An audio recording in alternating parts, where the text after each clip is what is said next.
Hello, music fans, and of course, welcome back to the Real Music Observer, observing real music in real time for real people, just like you and me. Figured I haven't said the words Steve Perry in a little while. Actually, no, I did a video yesterday about how Steve Perry helped out on a project with Johnny Van Zant years and years ago. You probably didn't know that, but now you know, thanks to me. Well, you could have Googled it. So here is a video that I'm going to do, which I'm going to talk about intuitive speculation on my part. Now, the reason for the disclaimer is because I'm going to get a tweet storm of people saying, but you said, and then they're going to parse words. Like the time, I mean, I could go through a half dozen different things recently. What I want to do some speculation about goes back to a movie that came out in 1998. The Quest for Camelot. Anyone remember The Quest for Camelot? A kids movie.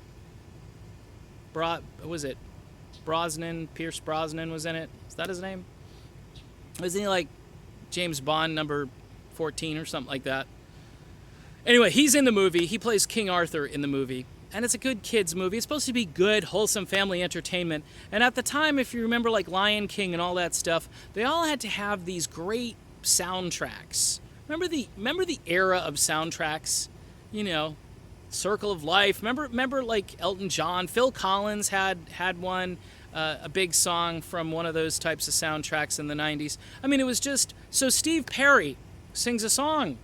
Did you know? It's called I Stand Alone. Now, if you haven't heard I Stand Alone, it is magic. It is vocal perfection, okay? And then we talk about, everybody says, the voice. This is the voice.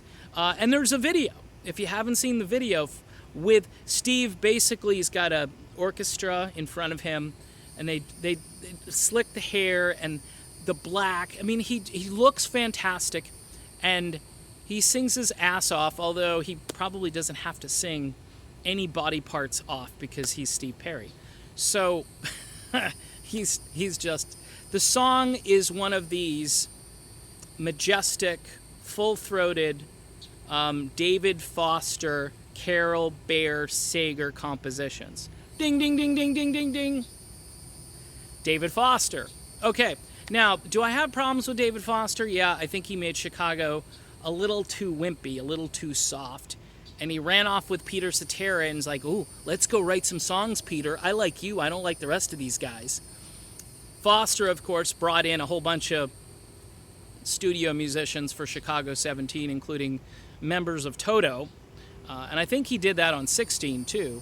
Not sure if 18 was a Chicago effort, if they insisted. At that point, Robert Lamb was having a nervous breakdown and just basically handing the reins over to Foster. Look, Foster is a genius. By the way, Foster resuscitated a band like Chicago. He also did it with the Tubes. The Tubes had Talk to You Later, Don't Want to Wait Anymore, which was Tubes did a ballad. Can you imagine that? That was a Foster production. And then She's a Beauty. Now, they were supposed to have Foster produce their next album. Instead, Todd Rundgren produced it, and it sucked. Sorry, Todd. That's what happens in life.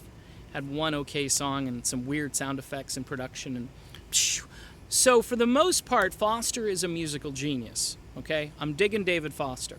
I think he's a little too in love with himself. It's like, hi, I'm David Foster, and I'm great.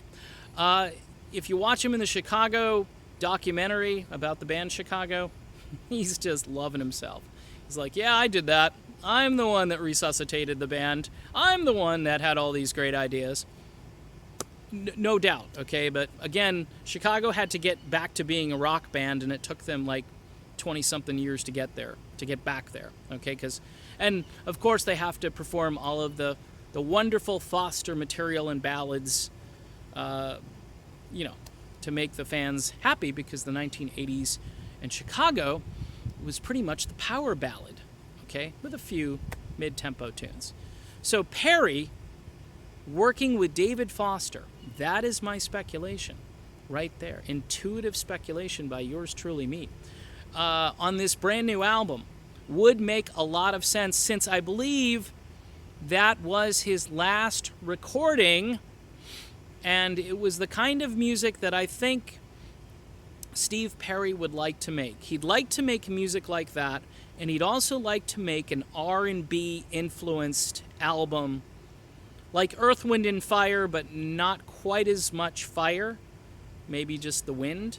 I don't know. I'm just telling you. I think Steve Perry, in his gut, is a R&B kind of guy with some rock elements. If you listen to Straight Talk, for instance, there's a lot of sort of snapping going on in that album. And Foster wasn't there for that.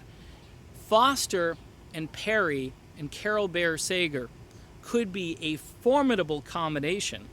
And this could be an album that flies off the record shelves. And we're talking Grammy nominations, we're talking, actual radio airplay even today. Yup. I mean, there's got to be some adult contemporary stations who have listeners that are, say, over 40 who might appreciate the new Steve Perry record with David Foster producing.